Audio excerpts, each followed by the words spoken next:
Hi, everyone. This is Dr. Alana James, and today's conversation is about reflective practice.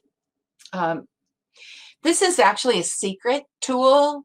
It comes up in learning, people who are studying learning and teaching, and certainly it comes up depending on what kind of methodology you're doing, reflective and reflexive with an X, IVE practice. But how it pertains to just you as a student in an educational environment or as researchers out in the world for the rest of your research career is something not as widely talked about. And I confess, I'm doing this today because I will be teaching classes this summer, and I want helping people who are writing their dissertations or just starting their dissertations or research master's people. And as I teach, I want everybody to be doing this. So I'm basically building a link as well that I will hope everybody watches. It's that important. And I'm glad to see people in the room are from engineering as well as the social scientists and psychology, etc., because this is a good tool for everyone. So our agenda is to talk about the science behind it, to go through, there are a lot of systems of doing this. I'll just highlight a few. I'll go into Cornell, which is kind of the most established form, but then there's a really easy way to do this, which I'll unpack at the end. Before I do, however, I'm going to just start a poll. So if people will in the room just click on, I'm intrigued by your personal COVID experience around the world. How hard has it been? Is it very hard to adjust? Did it take some getting used to, but you've got it under control now, or really you didn't find this as big a change as other people are making? And the reason is that I like to get a pulse on what's really happening out there. So, so far people are saying that they took some getting used to, and I will just we have a few more minutes. Most of you have gotten it in, 2 more people, and I'll close the poll. Okay, so what I don't know, this is the first time I've used the poll. Are you getting the responses? Hard to adjust, 23%. Took some time, but we're there now, 62%. And no big change, really, 15%. So that was our responses on that one. And I'll ask you in a minute about being a reflective practitioner, but let's just jump into some science. These slides are in the handouts. You can download them, and I have given you, if not formal APA references, the ways you can get in touch with these particular documents if you want to go deeper. But the first question becomes, what's the neuroscience behind this? Why does this work? And it has to do with the basic lesson of neuroscience, which is what fires together, wires together. So if you're in a situation and you're taking notes and you're writing, the act of moving your hand and writing gives your brain the second firing mechanism. So some of you may have had the same experience I did, which was if I took notes, I remembered stuff better, but I never actually looked at my notes very much. So if you're in the room and you want to ever just say, yeah, that's true for me too, you can click in the chat box. There's a little hand. So if that resonates with you, raise your hands. It was certainly my experience. And this note-taking, which we'll talk about online and by hand at the end, how we use these, is that same thing. But I think we want to take it to graduate work. So the act of writing, therefore, enables us to sharpen your focus, and then you have a more effective way of learning. Thank you for those raising your hand. It certainly was my experience. Let's dig a little deeper into this. This particular link of many articles, this one was written by Davies, and it's using the image of our lives as having many layers of understanding: physiological, energetic, emotional and mental, wisdom, and spiritual. Now, there are lots of models in the world for how it is to be human. This is one of them. But the purpose then of reflection is to help us get through those layers. So we have two things going on there. One, it's going to be good for our brains because it's giving our brains a second way we fire. So we're going to be more likely to remember it. And then it also gives us a chance to access a psychological level of ourselves that may not be available, in fact, likely isn't as available when we're just taking notes in a class using our cognitive level of understanding.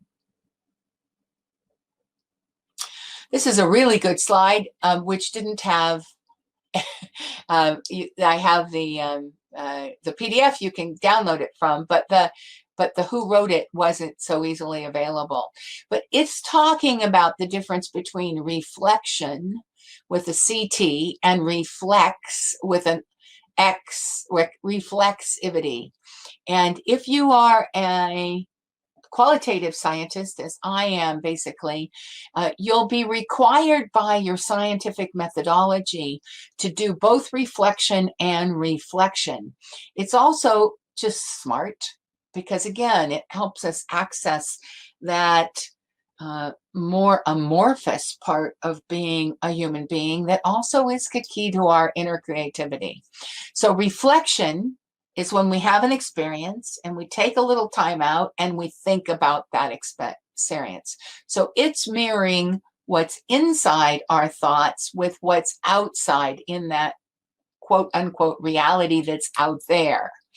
Reflection with an X is when we consider the fact that we are active players in the reality out there and therefore have some culpability in what happens.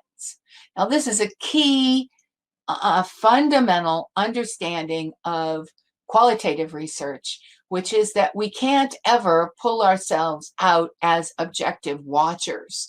Just by the act of asking questions and investigating phenomenologically or however, we have influence. The way we ask a question determines the answer we get.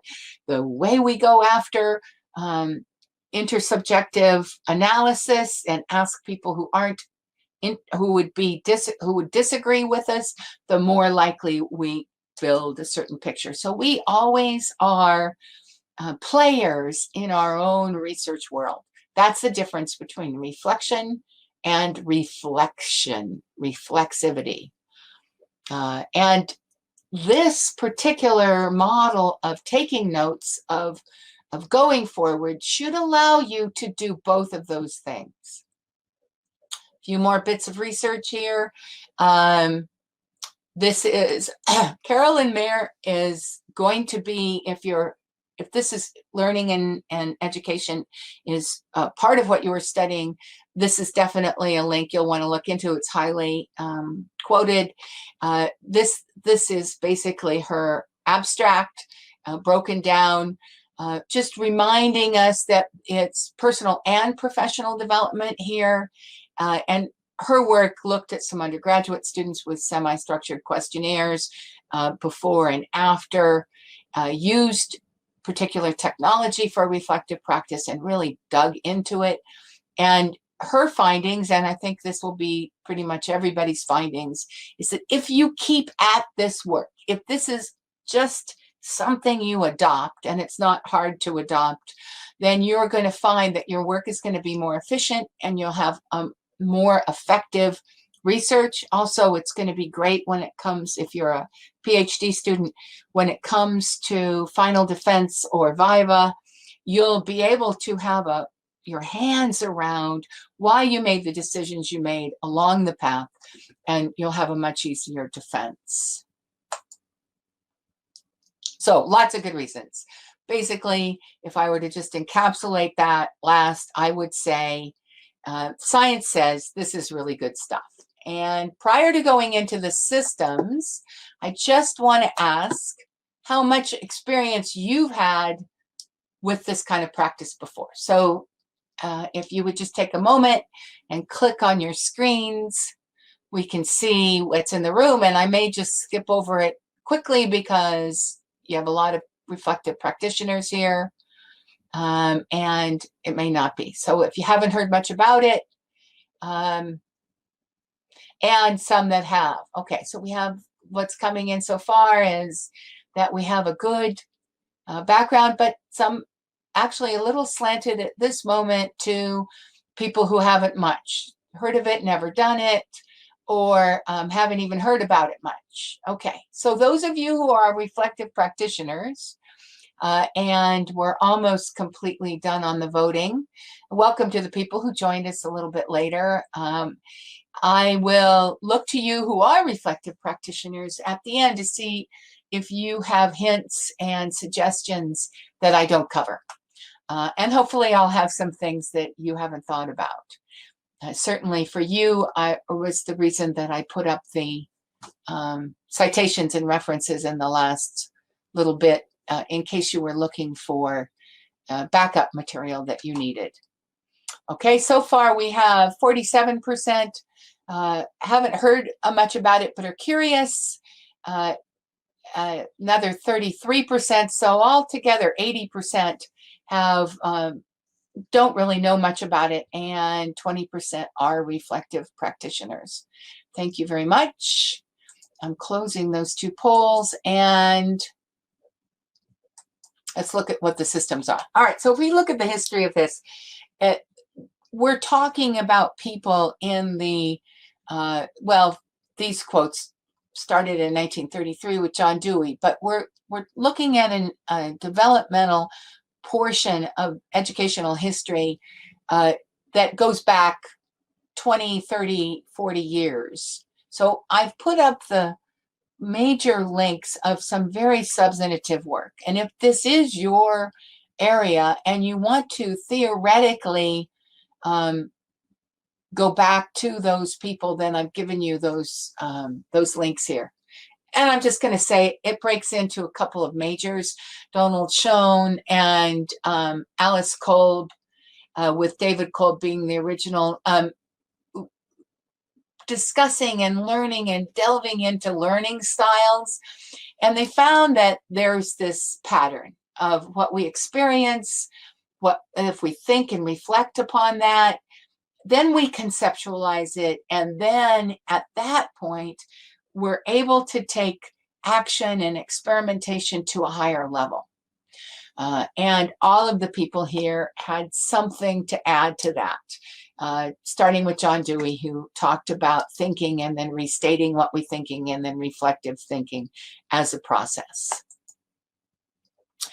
I also want to comment on the fact that Paulo Freire is added a humanistic point of this. So for our social scientists in the room, this is the beginning of the conversation about praxis. And what is praxis? It's an action reflection cycle, simultaneous at the same time. And this is actually the piece that leads us to why this process makes for better research. So my personal bias is that as researchers, we should always have a journal going during the time we're doing research, and we should make note of both the actions that are taken and what we think about those actions as they go on. And the way we do that, that I'll show you in a minute, is my easiest way of getting that done. But if you want more information about Paulo and all the fabulous things he did, he's one of those names. Pedagogy of the Oppressed was his work at Harvard, and he's another one of the really big names. And I have to say, I was interested when I did these slides to remember just how far back these thoughts really go. So hopefully they're still being taught today, very much so. These are both my books. I'm an action researcher, or have been up until recently, and action research is also based on this kind of cycle. So discoverable, measurable action and reflection is the cycle of action research. It can also go the other direction. Discover something, reflect on it, and then decide what measurable action you want to take. Back and forth, those arrows can go both directions. And I quote Polanyi in my book on business, nonprofit, and public administration, that it takes a trained and discerning researcher to keep the goal in sight and to detect evidence as to the creeping project towards it.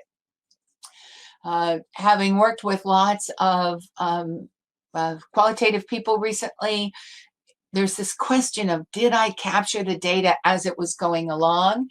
And getting the right habits going is a good way of doing that. And then, of course, backlogged all of this is what we now are learning about lifelong learners. We're in a world that just bombards us with information all the time. So we need to learn and unlearn and take rests and go forward as part of our process. And then it's a cycle where we have a lot of context, we're taking a lot of actions, we're reflecting on those actions, we're analyzing whether our what we're doing is taking us forward where we want to go, and we're taking more actions. Those four things bobble back and forth. I think that's the life as academics and non-academics who are learners, probably for the next strong period of time, maybe forever, that will be a cycle. And so this is part of that. And then that takes us to the Cornell. So in all of this, what counts is that you are listening to whatever, and your brain is allowed the moment to have your own point of view and your own creativity talk to you. I'm going to use that phrase. You're going to listen to yourself so that you can capture what this thing you're on the outside is meaning to you. So hopefully, as I've spoken, there's been a thought of, oh yeah, this could mean this to me. And then reflection should allow you to capture that creativity. So Cornell came up with this, 1940s. The one on the left is the standard sheet. The one on the right is somebody's way of working that sheet. I personally think Cornell has way too many spaces, but basically the idea is you're going to be taking notes, and then you're going to have spaces around the notes, whatever works for you, where you capture types of ideas. So in the Cornell practice, you might be taking notes in the main section, and you might have research as a heading, and you might have personal life as a heading, or whatever your own subtopics are. And then when you have a thought to yourself that goes under that, you put something in that section. That's the basic idea.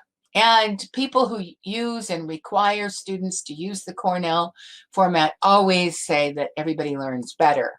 Personally, I think it's too complicated. This is what I do. Whenever I'm taking notes, I draw a line down the page, a little bit off center. And on the big section, for me, it's on the left, is where I take notes. And my own personal thoughts are on the right. So, and those thoughts can be judgment calls. I might be going along and I might say, oh, dragging. I might say, is this ever going to come to a point?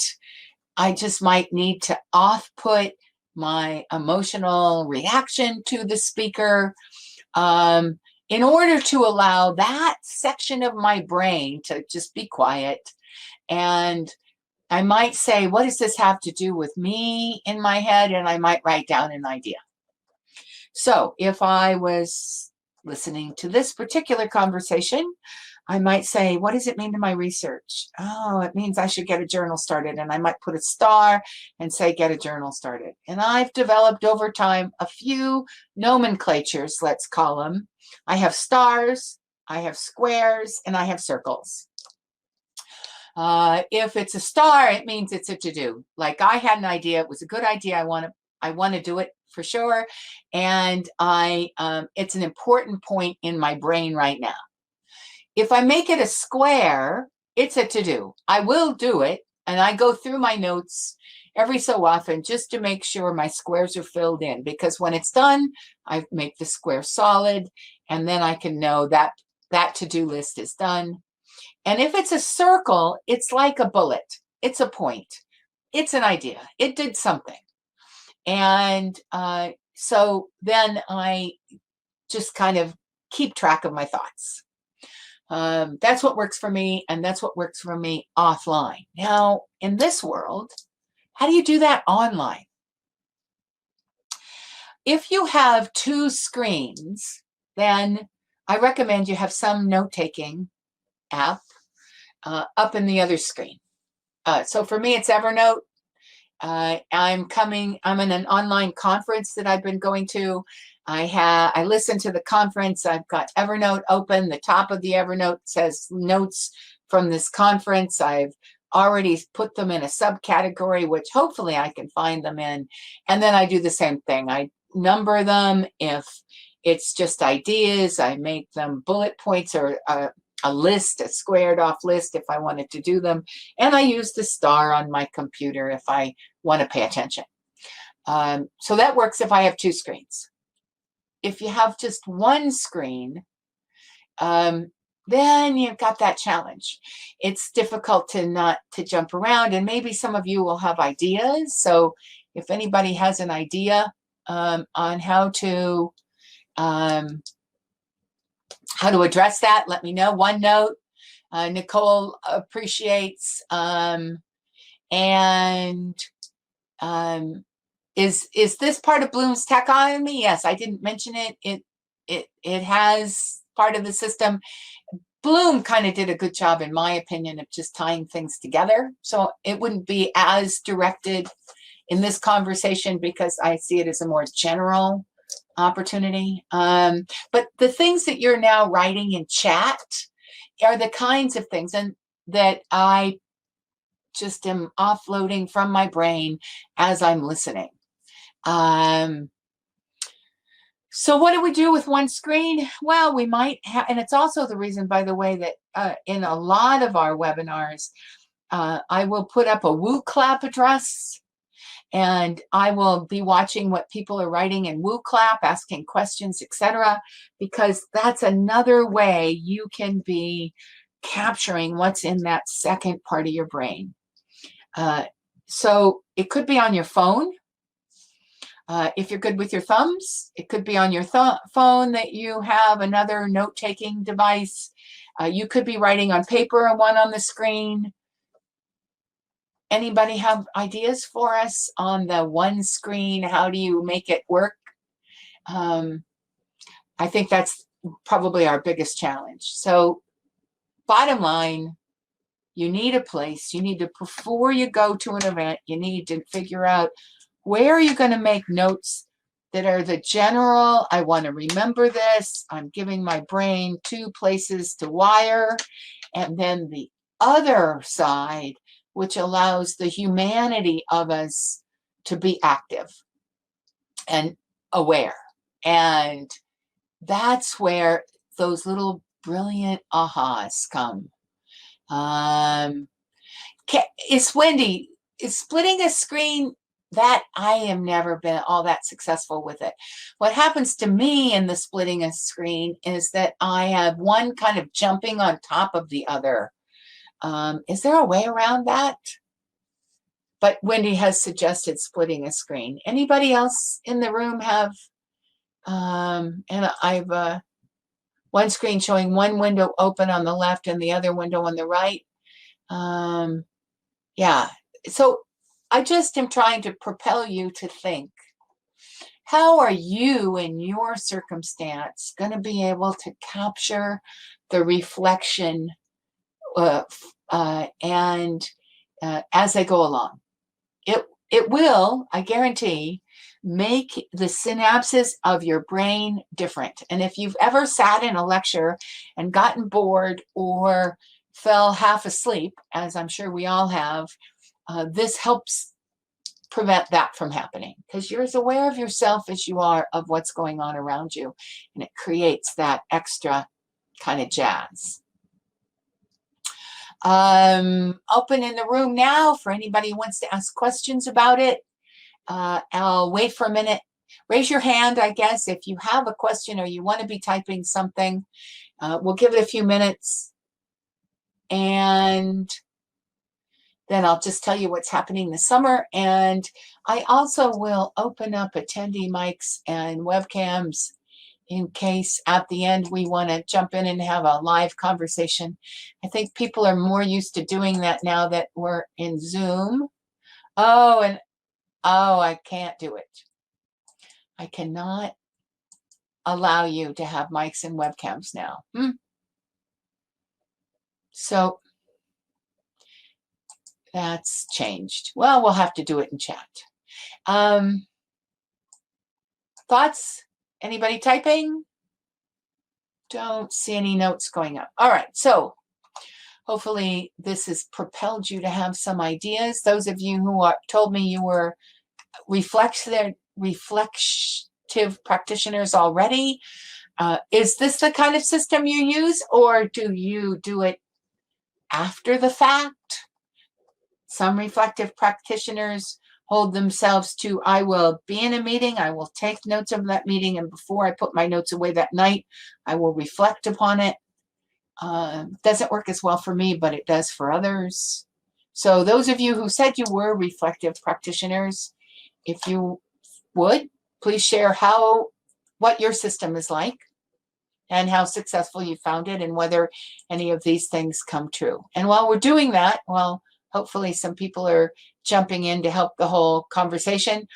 Let me just tell you what's going to go ahead with the PD.education doctoral network this summer. In case you are a master's researcher or a Albert dissertation or PhD researcher who is just starting to, is somewhere along the research design / writing your first 3 chapters of the proposal ABD timeline. So at the beginning half, or if you are a doctoral researcher and you have your data and you're finishing.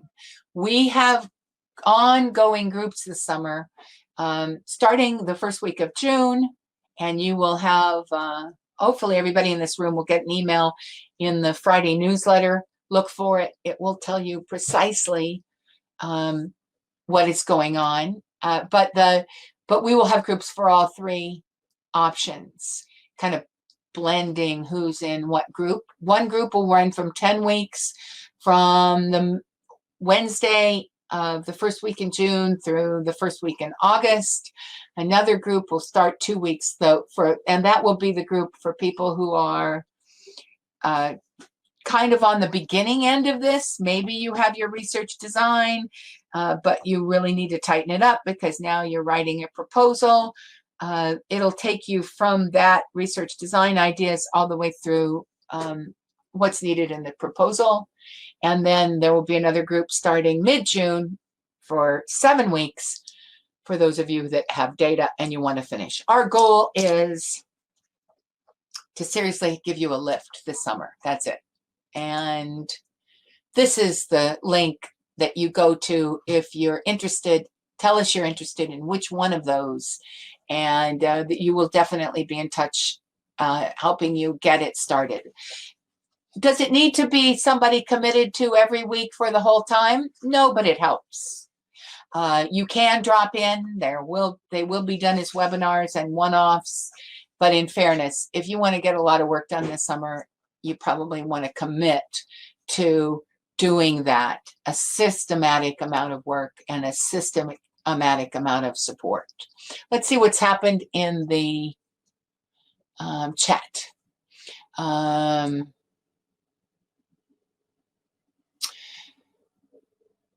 It's a good tip to help build the habit of always going back to your notes to review.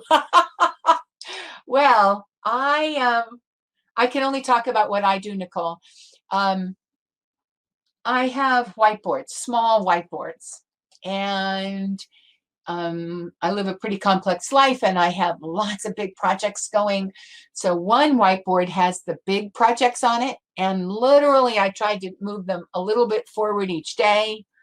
And as I move them a little, or at least every week, everything on that list gets a little move forward. And that keeps it alive. And when you keep it alive, you know where it is. I have a couple of places I put notes, so everything's going to be somehow linked to Evernote, and everything's probably going to have a similar file in Word 365, and hopefully those things don't get too lost. But having it up on a whiteboard in front of my face is what keeps me from forgetting that I haven't done anything on that big project for a while. At least it's like my nag. Somebody's nagging me. I have a little whiteboard that has the you got to get it done now because there's a deadline stuff on it. And I pay attention to the big whiteboard as much as I pay attention to the little whiteboard. And finally, I use Kanban Flow, which is a software that helps me project manage and also has a Pomodoro timer in it. And I go back and forth in timelines from when I'm using Kanban to keep my stuff going or when I'm using whiteboards. Right now, the more complex it is, the more likely I need it in front of my face and it goes to a whiteboard. So I hope that is helpful. There's no easy answer for how you keep it in front of you enough that you don't forget it. Because we all get busy and then we get away from it and then we come back. And if we don't, when we're coming back, remember to pick up that piece, it can get lost for a while. We have some people saying have to handwrite. Typing doesn't work so well for remembering. I agree. I think having the body engaged is the best. On the other hand, having it in typed form allows it to be cut and pasted. And that's handy too. The median ground to that is a software or a tablet called Remarkable that you can write on. And also if you're Mac people, you probably have good stylus tools. And then we're into the world of what makes a PDF and how we move our PDFs around. Yeah, but handwriting is really good. And when I'm at a conference, generally I handwrite. And thank you, Adrian has given us a link. For those of you watching by recording, it's answers.microsoft.com. Look for a forum on how to do the side-by-side windows. And it's in the chat if you have that available. And absolutely remembering in hand, other people are agreeing. Oh, we have a suggestion to make an index of handwritten notes and then keep that index going. Oh, and that's really, Martha's a very organized person, and I just am never quite that organized, but this sounds perfect. I make an index of my handwritten notes, like Jada, I have to write. I have all my old journals, planners, and can reference them whenever I need. Amazing. I don't have a regular review process though, and I found it too hard to keep up. I find that if it has fallen off my list for a year, it probably is lost, and it's easier for me to pick up new than it is to go back to it and try to find it. And Adrian mentions that Remarkable's on sale right now for $500. It's a really remarkable. And if you like to draw and you like to do other things, it's a really good tablet. Nicole says, find it hard to keep up regularly as well. I find myself taking great notes, but so quickly moving on to the next topic and not good at reviewing. But if you take good notes, your brain is more likely to remember it. That's the purpose of this. Try to set reminders on calendar. Yes. Calendars are good. Kanban is good. Putting deadlines on things. If you watch your phone, you can give them notifications. We all kind of have to maneuver through what works for us. And my experience is to just be gentle with myself, that nothing works for me all the time. I kind of go through phases. Is Evernote an Apple product? No, it's an individual product. It's the first major note taker. So it shows my length of time online that I'm an Evernote user, because I have notes for 10 years or more. But I like it. It's got good search. It's got good templates, and it's more robust. The API has been used by lots of people. Then I find Microsoft Notes a little on the limited side, but good. But Apple definitely supports the app. Evernote is on all the platforms, and actually the makers of Evernote. So this again will show my age. 15 years ago, when they were a startup, they did a presentation at Stanford, and they came on to say that the reason they were doing this app, now think 15 years ago, was because people were going to be more likely to forget things. So they needed a place to parking lot all their ideas, so they could find them again. And the thing that makes Evernote as good as it is the robust way of being able to put notebooks inside of notebooks and have search across them. Okay, and you guys are all talking to each other about technology. That takes us through what we've said so far. So Q&A, we've gone through it on the chat. And that's the end of my slides for today. Is there Toolido to make to-do lists and track? I have seen that. You do want tools that are good for lots of things, though, don't you? And the trouble with apps, maybe you've seen this too, is that it depends what we're, I personally have come to the place where I buy them and I go with the people who've been around the longest, because I've gotten frustrated by people who haven't made it through the startup phase and then die on me. I had a really good system for backup called Lima. I loved it. And then all of a sudden, Lima went out of business. It was a problem. So that's just another personal tech user suggestion. For people on the recording, I'm going to close this down now, but people in the room, happy to have you stay and talk about anything. And people who are here, for those of you who are reflective practitioners, do you agree with the conversation? And do you have hints for us?